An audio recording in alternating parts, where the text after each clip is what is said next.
6.25 전쟁 때 그 공산군 포로가 된 딘 사단장, 우리 측 지역에 있었는데 왜 포로가 됐는지 그 이유를 한번 찾아보겠습니다. 여기 사진을 보시면은 왼쪽에 이 모습은 이제 그 휴전되고 이렇게 석방되면서 우리 측 지역, 아군 지역으로 오면서 안도감을 나타내는 것 같고, 오른쪽 사진은 병원에서 인터뷰하는 장면인데, 북한에서 포로 생활이라는 게 얼마나 힘들겠습니까? 혼이 나간 듯한 그런 모습이죠. 이 딘 사단장은 그 2차 대전 때 독일에서 싸웠고, 또 일본에서 점령군으로 있었고, 6.25 전쟁 때 한국 전쟁에 투입됐죠. 24 사단장. 이 사람은 우리나라의 은인입니다. 우리 국군이 후퇴할 때 오히려 오산으로 가가지고 북한군을 저지하러 투입된 그런 사단장입니다. 근데 이제 길을 잘못 들어가지고 진짜 원래 키 180에 체중 95kg인데 59kg으로 떨어질 정도로 이렇게 산에서 한 달 가까이 산에서 탈출을 모색하다가 결국 실패하고 포로가 돼가지고 북한에서 3년간 생활을 했습니다. 요거 이제 이 딘 사단장 이야기를 하면서 그 조선시대 포로가 된 두 왕자가 있죠. 임진왜란때 그 임해군, 순하군, 일본군의 포로가 됐습니다. 그때하고 이렇게 같이 이렇게 비교하면서 한번 설명드리겠습니다. 전투가 있게 되면은 의뢰의 그 포로가 발생됩니다. 특히 전투에 패했을 때 포로가 되죠. 두 왕자가 그 강원도에 건왕병을 모집하러 갈 때는 선조 임금이 그 한양 도성에서 임진강 쪽으로 파천할 때입니다. 이제 수도를 버리고 다른데 어떻게 보면은 행궁을 옮긴다고 하죠. 그런 파천할 때이기 때문에 두 왕자도 마찬가지입니다. 지금 뭐 일본군은 뭐 우리나라 삼천리 강토에 전부 다 밀어 닥치는 그런 시기고, 조선군은 뿔뿔이 흩어지고 패하고 어떤 그런 상황에서 이제 강원도로 건왕병 모집하러 간 거죠. 딘 사단장은 자기의 애하에 24사단 병력이 있었습니다. 그런데 대전에서 북한군에게 패하면서 영동으로 후퇴를 하는데 자기 부하들을 전부 보내고 마지막으로 점검하고 간다는 것이 길을 잘못 들어가지고 영동으로 안 가고 전라북도 시골로 가버리게 된 겁니다. 그렇게 되면서 이제 포로가 되는 거죠. 후방으로 가면은 다 이렇게 안전지대는 아닙니다. 후방으로 가더라도 거기는 이제 지키지 않는 곳이 있습니다. 그런 곳은 일종의 불모지되고 어떻게 보면은 힘의 공백지대죠. 그런 데는 굉장히 그 불순 세력이 많을 수 있습니다. 그리고 적에게 협조하는 사람도 생길 수 있고. 근데 이제 두 왕자가 갖는 곳이 한경도인데, 함흥에 갔다가 결국은 한경도 회령까지 가게 되는데, 거기도 전부 주변이 일본군이고, 평양성조차도 일본군에게 점령당하고, 그러다 보니까 이제 어디로 갈 거냐, 함흥에서 어디로 갈 거냐, 이렇게 해서 한경도로, 한경북도로 가게 된 거죠.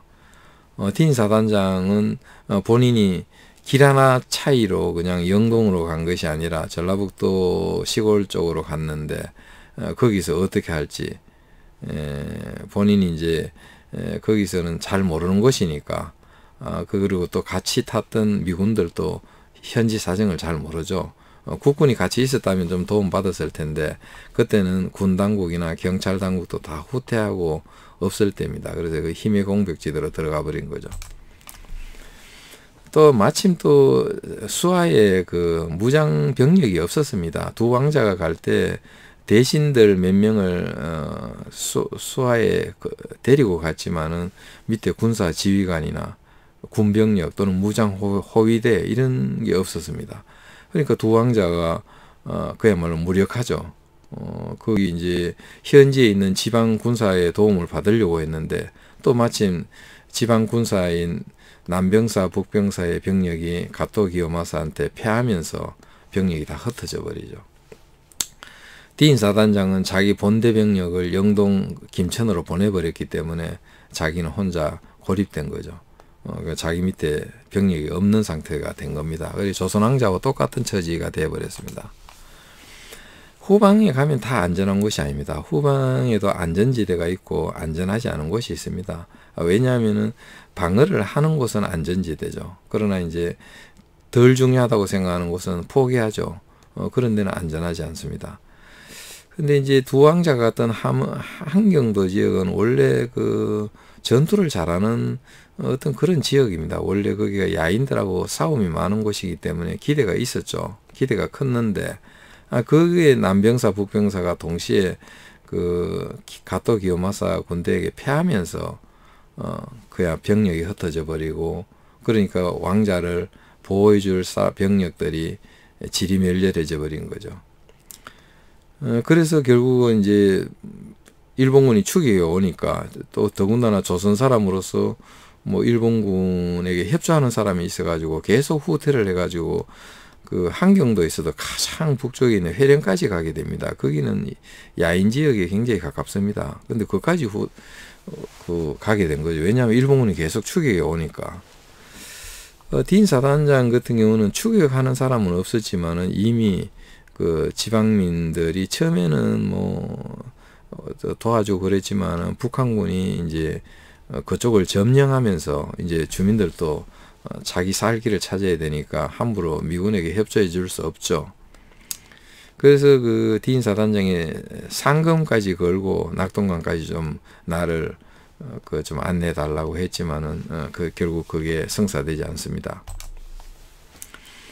여기서 맞닥뜨린 사람들, 일본군이 아닌 다른 사람을 맞닥뜨렸는데 또 다들 별로 우호적이지 않았습니다. 임해군, 순하군이 회령에 갔지만은 거기서는 왕자를 보호하려고 하는 게 아니라 오히려 왕자를 잡아다가 일본군에게 바치려고 했습니다.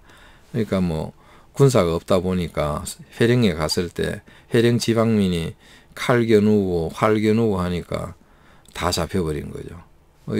자체 병력이 있었다면은 그거를 제압을 했을 수도 있는데 자체 병력이 없다 보니까 결국은 두 왕자하고 그 수행원들, 대신들 전부 다 꽁꽁 묶여가지고 일본군에게 넘겼죠.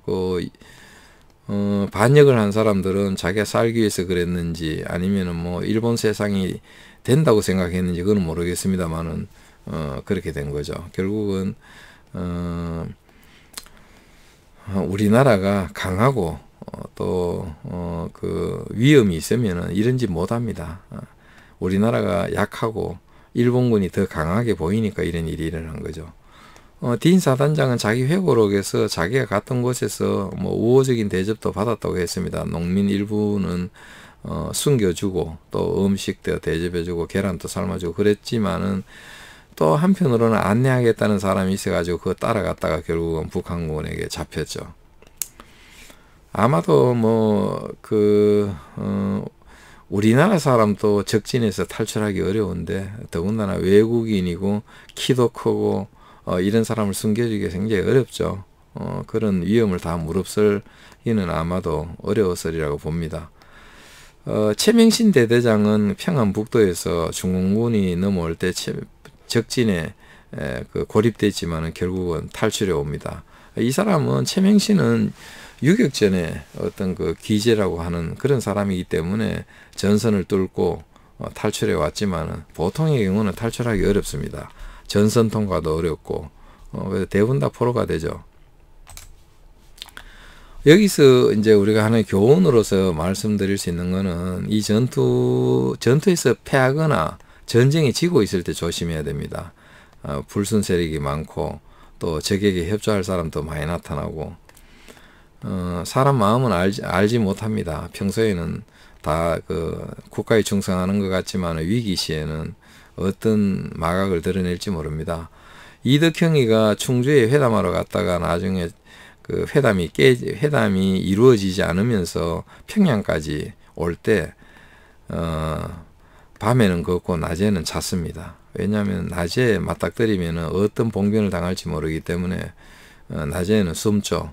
이때는 일본군보다 오히려 조선 사람이 더 무섭습니다. 왜냐하면 강도도 있고 뭐 온갖 그 흉악범들이 있을 수 있고 또 적에게 협조하고 밀고자도 있고 이러기 때문에 가급적 낮에는 피하기 위해서 잠자고 밤에 오는 거죠. 그리고 무작정 뭐 후방지대라고 가면 안 됩니다. 안전지대로 가야 됩니다. 그리고 또 가급적이면은 땅이 넓은 데로 가야 됩니다. 우리가 그 어떤 수도를 정할 때는 사통팔달한 지역을 정합니다. 한쪽이 막혀 있는 곳을 정하지 않습니다. 왜냐하면 그렇게 되면은 막혀 있는 곳으로 가게 되면은 그 어떤 위기시나 어떤 문제가 있을 때 그거를 그 선택지가 굉장히 좁아져 버립니다. 그런데 보통 한양 지금 현재의 서울이라든지 뭐 신라시대 경주라든지 뭐 부여 평양 이런 데 가보면 다 사통팔달하고 심지어는 강까지 지나갑니다. 그래야 강으로도 배로 가지고도 충분하게 작전상에 그것도 할 수 있고 그런 곳으로 가야 되는데 한경도는 길이 하나밖에 없습니다. 길이 하나밖에 없는데 길 밖으로 나갈 수가 없습니다. 나가면 전부 험준한 산이라서 뭐 얼마 못 가가지고 산에서 조난당합니다. 그러니까 배라도 있으면 바다로 나가겠지만은 또 동해안 파도가 심하죠. 그래서 배로도 못 나가고 그런 어떤 한경도이기 때문에 아마 임진왜란 이후에는 한경도 쪽으로 피난 갈 생각들을 다들 안 하게 됐을 겁니다. 그리고 자기 수하에 그 무장 병력이 있어야 됩니다. 자기가 고위인사라면은 뭐 도움 받을 수 있는 군사 지휘관 그리고 전투 병력이 있어야죠. 호위 병력이라도 있어야 되죠. 이 군 지휘관들은 지도를 잘 읽고 지형을 잘 보고 또 생존 능력이 뛰어납니다. 이런 사람들이 옆에 있었다면 더 도움받을 수 있었겠죠. 그리고 자기 수하의 병력이 없더라도 구원병이라도 있어야 됩니다. 옆에 도움받을 수 있는 구원부대가 있어야 됩니다. 그게 없으면은 어떻게 자기 쪽에 문제가 생기면은 옆에 다른 어떤 부대에 도움 못 받는다면은 굉장히 위험해지죠. 그래서 항상 그 구원부대가 있는 곳으로 가야 되죠. 임해군과 순하군은 질이 안 좋았습니다. 그래서 왕자 중에서는 질이 안 좋았는데 또 국왕선조도 역시 정치를 잘 못했죠. 그러니까 평소에 정치 잘해야 됩니다. 그래야 국민의 민심을 얻어야 되는데 민심이 돌아선 경우에는 대책이 없습니다. 일본군보다 적보다 더 무서운 게 백성들의 민심이죠. 그래서 교만하거나 자만심이 넘치면 안 되는데 딘 소장은 사실 미 군정기 때 군정장관을 했습니다. 1945년 이후에 그 하지 중장의 미 군정이 한국에 있었는데 이때 47년경인가 그 군정 장관을 했습니다. 그래서 제주도도 가보고 대구도 가보고 다 다녀봤습니다. 그래서 본인이 한국 지리를 잘 안다고 생각했을지 모르지만 시골에 들어가면 또 산에 들어가면 전혀 알 수 없습니다. 한국 사람도 잘 모르는데 미국인이 어떻게 한국 지리를 알겠습니까?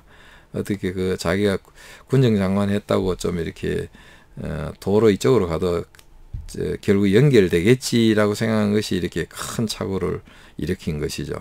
그리고 본대를 항상 따라가야 됩니다. 본대를 놓치면은 조난되거나 고립돼서 또는 뭐 그 낙오되거나 또는 뭐 포로가 되거나 또 죽거나 그래야 됩니다. 그래서 절대 본대를 놓치면 안 된다. 이렇게 말할 수 있습니다. 예, 감사합니다.